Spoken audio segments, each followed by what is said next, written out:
Olá, eu sou o Dr. Rafael Amaral de Castro. Seja muito bem-vindo a esta apresentação completa sobre o câncer de pulmão. Hoje vamos fazer uma jornada juntos, desde entender o que é essa doença e como ela evoluiu ao longo da história, até chegarmos às mais recentes e incríveis inovações no tratamento. O meu objetivo aqui é trazer clareza, conhecimento e, acima de tudo, esperança para você e sua família. Vamos começar? Para entendermos onde estamos, precisamos olhar para o passado. No século XIX, o câncer de pulmão era uma doença extremamente rara. Foi apenas a partir da década de 50, com o aumento massivo do tabagismo, que vimos uma verdadeira explosão de casos, tornando-se uma epidemia global nas décadas de 70 e 80. Por muito tempo, o único tratamento era a quimioterapia padrão, mas a grande virada aconteceu nos anos 2000, quando descobrimos as mutações genéticas e, logo depois, a imunoterapia. Hoje, vivemos a era da medicina de precisão, onde o tratamento é feito sob medida para cada paciente. E qual é o tamanho do problema hoje? Infelizmente, o câncer de pulmão ainda é um gigante. No mundo, temos cerca de 2,5 milhões de novos casos todos os anos, sendo o segundo tumor mais frequente.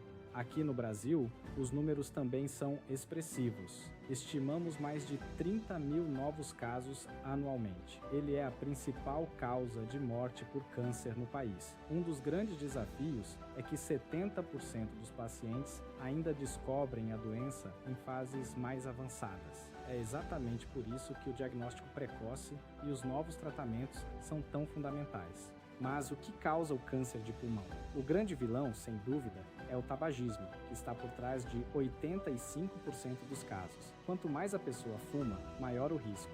No entanto, não é a única causa. A poluição do ar nas grandes cidades, a exposição a substâncias químicas no trabalho como o asbesto e até mesmo um gás natural chamado radônio são fatores importantes. Além disso, ter familiares de primeiro grau com a doença também dobra o risco. É por isso que até mesmo pessoas que nunca fumaram podem desenvolver a doença. Se a detecção precoce é tão importante, como podemos descobrir o tumor antes mesmo de ele causar sintomas? A resposta é o rastreamento com tomografia de baixa dose. Este exame rápido e indolor é recomendado anualmente para pessoas entre 50 e 80 anos, que fumam ou que pararam de fumar há menos de 15 anos e que tenham um histórico de consumo de 20 maços ano ou mais. Estudos mostram que esse simples exame reduz a mortalidade em até 24%, pois permite encontrar o tumor no estádio 1, onde as chances de cura chegam a 90%. Quando fazemos uma biópsia e olhamos o tumor no microscópio, descobrimos que o câncer de pulmão não é uma doença única. Nós o dividimos em dois grandes grupos.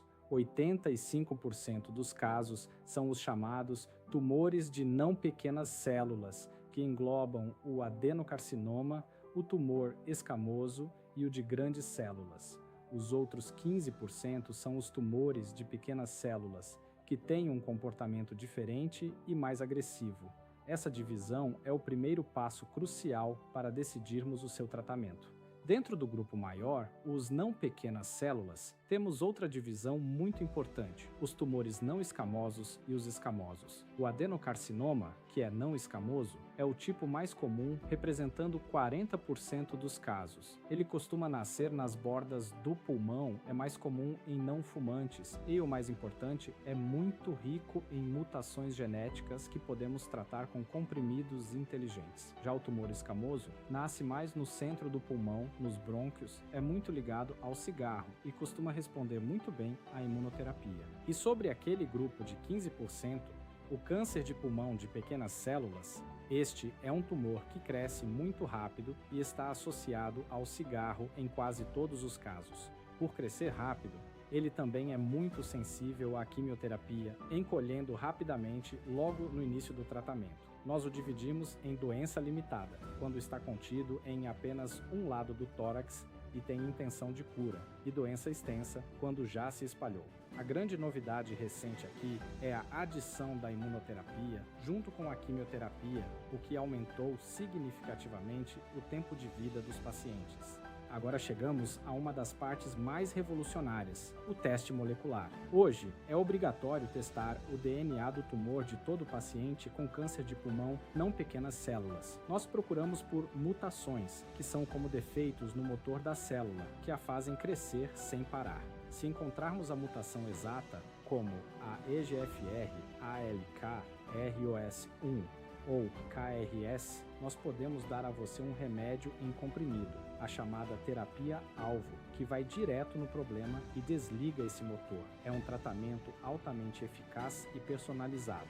Vamos ver alguns exemplos dessas mutações. As vias chamadas ALK e ROS1 ocorrem em cerca de 3 a 5% dos pacientes, sendo muito típicas em pessoas mais jovens e que nunca fumaram. Para esses casos, temos remédios incríveis como o alectinib, o lorlatinib e o entrectinib. Para você ter uma ideia, o uso do alectinib traz 81% de benefício a longo prazo, controlando a doença por anos a fio, com a facilidade de tomar apenas comprimidos em casa.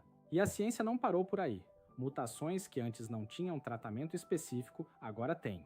A mutação CRAS, que é uma das mais comuns, agora pode ser tratada com novas pílulas como o sotorasib e o zoldonrasib, que encolhem o tumor em mais de 60% dos casos. Temos também tratamentos específicos para as mutações MET, BRAF, RET e até para o AER2, usando os famosos cavalos de Troia, que são medicamentos que levam a quimioterapia direto para dentro da célula do câncer.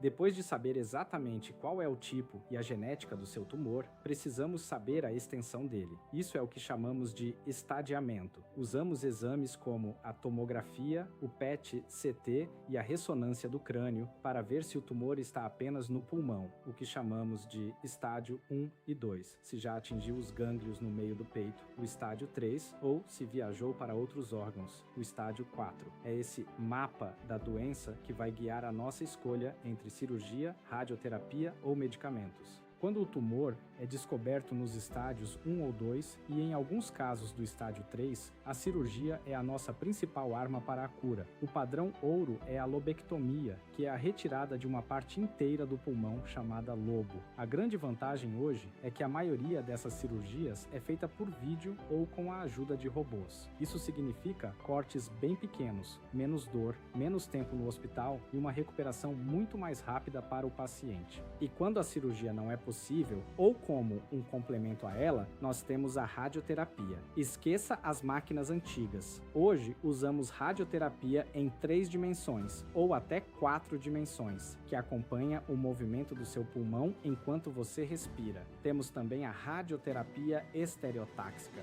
que concentra uma dose altíssima de radiação apenas no tumor em 3 a 5 dias, poupando o pulmão saudável. No caso de tumores de pequenas células, também usamos uma radiação preventiva na cabeça para evitar que a doença vá para o cérebro. Uma das maiores revoluções recentes é como tratamos os pacientes que vão operar. Antes, só fazíamos a cirurgia. Hoje, nós fazemos o tratamento neoadjuvante, que é dar imunoterapia e quimioterapia antes de operar. Isso encolhe o tumor e aumenta a chance de cura em até 32%. E depois da cirurgia, fazemos o tratamento adjuvante. Se você tem a mutação EGFR, por exemplo, tomar o comprimido osimertinib após operar reduz o risco da doença voltar em incríveis 51%. Nós atacamos o câncer por todos os lados. Para os pacientes no estádio 4, onde a doença já se espalhou, o objetivo é controlar o câncer e dar qualidade de vida, e nós temos muitas armas para isso na primeira linha de tratamento. Se o seu tumor tem uma mutação, você receberá a terapia-alvo em comprimidos. Se não tem mutação, mas tem um marcador chamado PDL1 alto, você receberá apenas a imunoterapia, que ensina o seu corpo a combater o câncer. Em outros casos, usamos a imunoterapia combinada com a quimioterapia. Cada paciente recebe a melhor estratégia para o seu caso. E se o primeiro tratamento parar de funcionar com o tempo, nós não desistimos. Para a segunda linha, temos hoje os ADCs, os nossos cavalos de Troia, como o Datopotamab, que trazem até 62% de benefício. Temos também novas quimioterapias e comprimidos de resgate. E para o câncer de pequenas células, além da quimioterapia e imunoterapia, estamos trazendo em 2025 novas armas fantásticas, como o Tarlatamab, que liga a sua célula de defesa diretamente na célula do câncer para destruí-la. O que o futuro nos reserva? Ele já está batendo à nossa porta. Nos próximos anos, teremos os degradadores de proteínas que destroem o câncer pela raiz e anticorpos que atacam por dois lados ao mesmo tempo. A inteligência artificial vai nos ajudar a descobrir tumores cada vez mais cedo. A grande mensagem que quero deixar é: faça o teste molecular, converse com seu médico e acredite. Os tratamentos hoje são muito mais inteligentes e preservam a sua qualidade de vida. Eu quero encerrar dizendo que a esperança e a ciência caminham juntas. Nós temos hoje dezenas de opções que simplesmente não existiam há 5 anos. O câncer de pulmão está, cada vez mais, se tornando uma doença controlável a longo prazo. Muito obrigado pela sua atenção e por compartilhar esse tempo comigo. Para mais informações, dúvidas e apoio, visite o nosso site em www.oncopraxis.com.br. Um grande abraço e conte sempre conosco.